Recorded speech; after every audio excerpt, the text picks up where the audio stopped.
दाढ़ी पर कई मुहावरे हैं जिनका इस्तेमाल हम सब करते हैं, जैसे पेट में दाढ़ी होना, जिसका मतलब है कम उम्र में चतुर होना। अगर किसी पर शक हो तो चोर की दाढ़ी में तिनका मुहावरा इस्तेमाल किया जाता है। लेकिन भारत में दाढ़ी चुनावी मुद्दा भी बन सकती है। भारत जोड़ो यात्रा पर निकले राहुल गांधी की बढ़ी हुई दाढ़ी पर सियासी बवंडर खड़ा हो गया है। असम के मुख्यमंत्री हेमंत बिस्वा शर्मा ने राहुल गांधी के लुक को सद्दाम हुसैन वाला बता दिया। आप सभी जानते हैं कि सद्दाम हुसैन इराक का तानाशाह था, जिस पर हजारों बेकसूर लोगों को मारने का आरोप है। हेमंत बिस्वा शर्मा के इस तंज पर कांग्रेस से भी पलटवार हुआ और उस अलका लांबा ने असम के मुख्यमंत्री को राहुल गांधी के डॉगी की कहानी याद दिला दी। 21 नवंबर को कांग्रेस के ट्विटर हैंडल से ये वीडियो ट्वीट कर राहुल गांधी की भारत जोड़ो यात्रा के 75 दिनों की झलकी दिखाई गई। कांग्रेस लगातार सोशल मीडिया पर राहुल गांधी की यात्रा से जुड़े फोटो और वीडियो पोस्ट कर रही है, जिसमें यात्रा के आगे बढ़ने के साथ साथ राहुल गांधी की दाढ़ी बढ़ती जाती है। कांग्रेस ने कभी सोचा भी नहीं होगा कि राहुल गांधी की दाढ़ी को बीजेपी गुजरात में चुनावी मुद्दा बना देगी। अभी अभी मैं देखा उनका चेहरा भी चेंज हो गया है। मैं थोड़ा दिन पहले टीवी का इंटरव्यू में बोला हूं कि ठीक है, चेहरा अगर थोड़ा चेंज हुआ है कोई बुरी नहीं है, लेकिन आपको चेहरा चेंज ही करना है तो थोड़ा वल्लभ भाई पटेल जैसा कर लो, या तो नहीं तो जवाहरलाल नेहरू जैसा कर लो, वो भी चलेगा। गांधी जी जैसा होने से तो और अच्छा है, लेकिन आपका चेहरा सद्दाम हुसैन जैसा क्यों होते जा रहा है? याद रखना, जुबान हमारे पास भी है, भाषा का ज्ञान आपसे बेहतर है। फिर चुनिंदा बातें आपके खिलाफ जो कही जाएंगी तो तिलमिलाना मत, और आपके नेताओं के खिलाफ। सबसे पहले आप उस बयान को सुनिए जिसने राहुल गांधी की दाढ़ी पर गुजरात में सियासी संग्राम शुरू करवा दिया है। असम के मुख्यमंत्री हेमंता बिस्वा शर्मा ने गुजरात में बीजेपी का प्रचार करते हुए राहुल गांधी की दाढ़ी को लेकर तंज कसा। अभी अभी मैं देखा उनका चेहरा भी चेंज हो गया है। मैं थोड़ा दिन पहले टीवी का इंटरव्यू में बोला हूं कि ठीक है, चेहरा अगर थोड़ा चेंज हुआ है कोई बुरी नहीं है, लेकिन आपको चेहरा चेंज ही करना है तो थोड़ा वल्लभ भाई पटेल जैसा कर लो, या तो नहीं तो जवाहरलाल नेहरू जैसा कर लो, वो भी चलेगा। गांधी जी जैसा होने से तो और अच्छा है, लेकिन आपका चेहरा सद्दाम हुसैन जैसा क्यों होते जा रहा है? राहुल गांधी के लुक पर इस बयान से कांग्रेस भड़क गई और हेमंता बिस्वा शर्मा पर ताबड़तोड़ हमले शुरू हो गए, जिसमें अलका लांबा ने आज तक से बातचीत असम के मुख्यमंत्री पर बहुत तीखा बयान दिया। एक वाक्य वो बताते थे जब कांग्रेस छोड़ कर गए कि वो श्री राहुल गांधी जी को जब मिलने गए तो श्री राहुल गांधी जी हेमंत बिस्वा से अधिक महत्व अपने वफादार कुत्ते को दे रहे थे, उसे बिस्किट खिला रहे थे। मुझे लगता है वो बिल्कुल सही कर रहे थे कि उन्होंने आपको समय देने की बजाय अपने एक वफादार कुत्ते को महत्व दिया। कांग्रेस नेता अलका लांबा ने हेमंता और राहुल के कुत्ते पीढ़ी वाली घटना को हमले का हथियार बनाया और कहा कि राहुल ने अपने कुत्ते को ज्यादा महत्व देकर ठीक ही किया। जबकि कांग्रेस के दिग्गज नेता रहे हेमंता बिस्वा शर्मा ने राहुल के इसी बर्ताव से नाराज होकर पार्टी छोड़कर बीजेपी का दामन थामा था। राहुल गांधी ने 29 अक्टूबर 2017 में एक ट्वीट किया था, जिसमें उन्होंने अपने कुत्ते पिडी के साथ वीडियो शेयर किया और लिखा कि लोग मुझसे पूछते रहते हैं कि इस शख्स के लिए कौन ट्वीट करता है, तो मैं साफ गोई से बताना चाहता हूँ कि ये मैं ही हूँ। इस ट्वीट में राहुल गांधी अपने कुत्ते पिडी के साथ खेलते हुए दिख रहे हैं। ये देखिए। नो स्टे, होल्ड करो, स्टे, गुड बॉय। इसी ट्वीट के जवाब में हेमंता ने भी ट्वीट किया था। उन्होंने लिखा था कि राहुल को मुझसे ज्यादा बेहतर भला कौन जान सकता है। मुझे अभी भी याद है कि जब हम असम के बेहद अहम मुद्दे पर बात करना चाहते थे तो आप उसे बिस्किट खिलाने में मशगूल थे।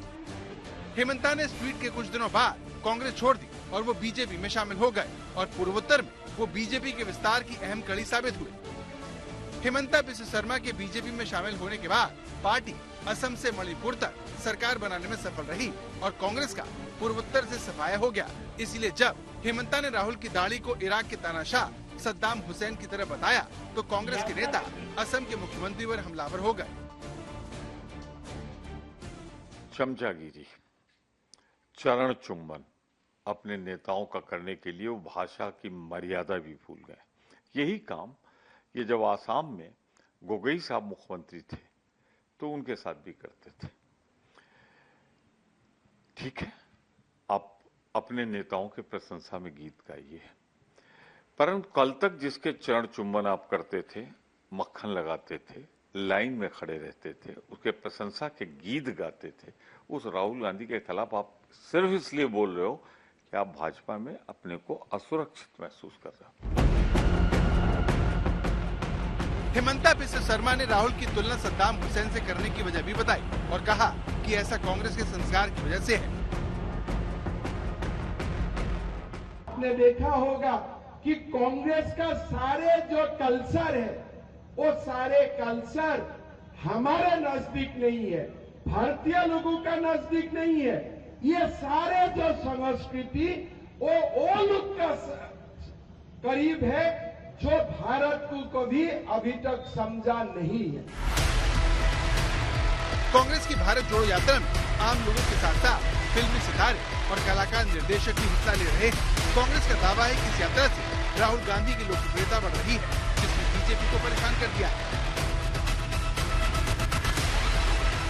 ये मुखा है कि राहुल गांधी की जो फोटो है, चेहरा जो है वो सद्दाम हुसैन के जैसा दिख रहा है। किस तरीके से टिप्पणी को मानते हैं? अब ये उनका चेहरा कैसे लगता है, मैं तो यही प्रश्न पूछूंगा। उनकी मतलब चेतना का स्तर ही यही है कि सांप्रदायिक ध्रुवीकरण को बिना तेज किए हुए वो तरह से चुनाव नहीं जीत पाएंगे, और ये बात भी सही है। इसीलिए जहर फैलाते, जिसके आधार पर नफरत फैलाते, इसी तरीके से देश की राजनीति को उन्होंने यहाँ पर इस स्थाई पर उतार के लिया।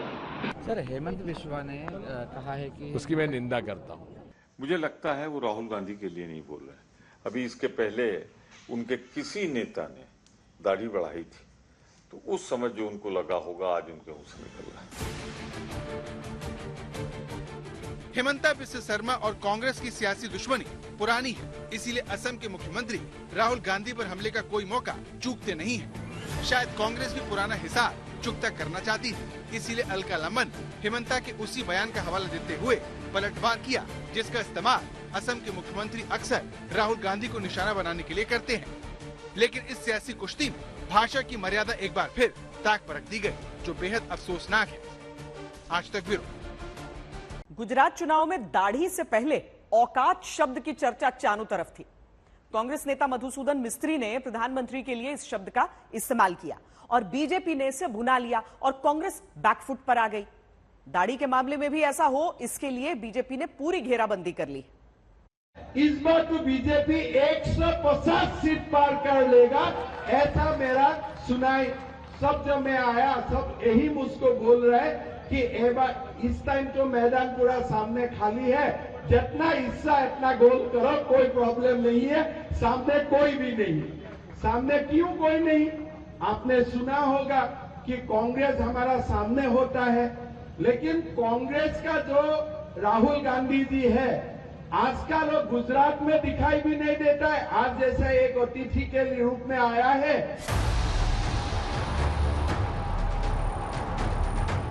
गुजरात चुनाव में राहुल गांधी की कम सक्रियता को बीजेपी ने कांग्रेस की हार से जोड़ दिया है। हिमाचल में चुनाव हो गया, वहां में भी वो नहीं किया था।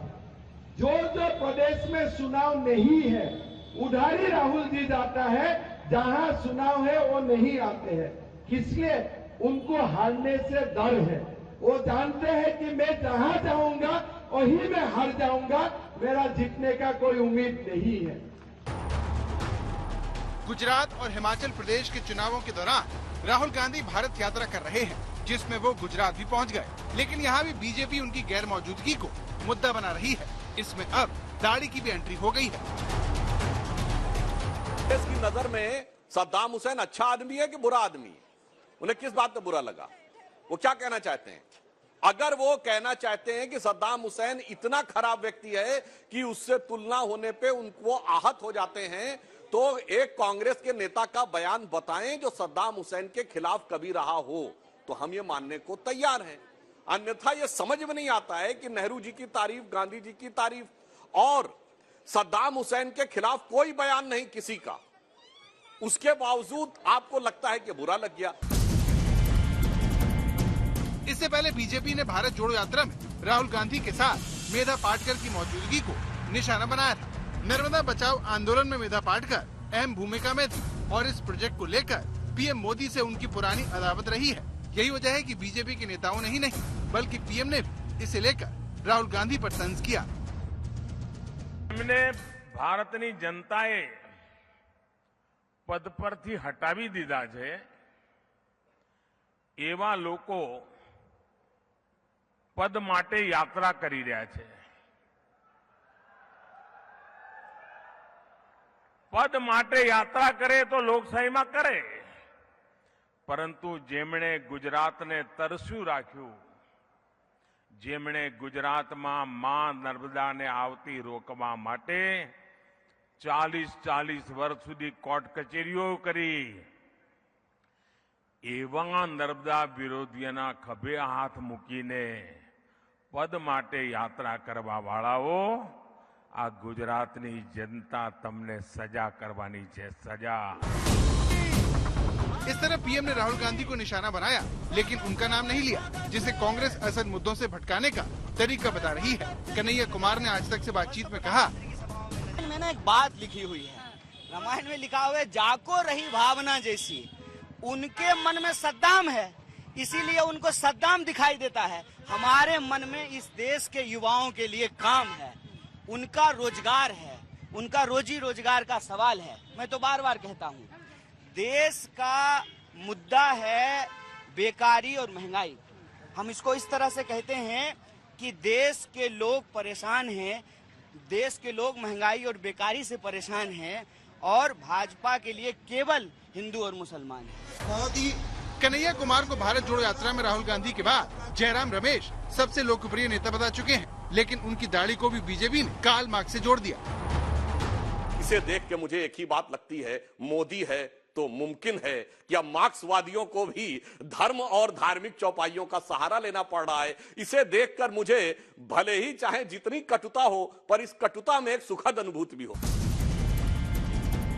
गुजरात में बीजेपी की 27 साल से सरकार है। कांग्रेस और बीजेपी में आमतौर पर मुख्य मुकाबला होता रहा है, लेकिन इस बार आम आदमी पार्टी भी तीसरी ताकत बनने का दावा कर रही है। लेकिन कई जानकार अब भी मुख्य मुकाबला कांग्रेस और बीजेपी में ही मानते हैं, जिसके नेता मधुसूदन मिस्त्री पीएम मोदी को निशाना बनाकर अपने नेताओं की पुरानी गलती दोहरा चुके हैं।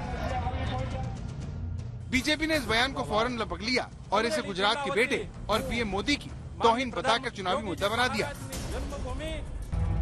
વિકાસના મુદ્દાની ચર્ચા નથી કરતા। એક કોંગ્રેસ વાળા કહે છે આ મોદીને એની औकात બતાવી દઈશું, औकात। मोदी को उसकी औकात दिखा देंगे।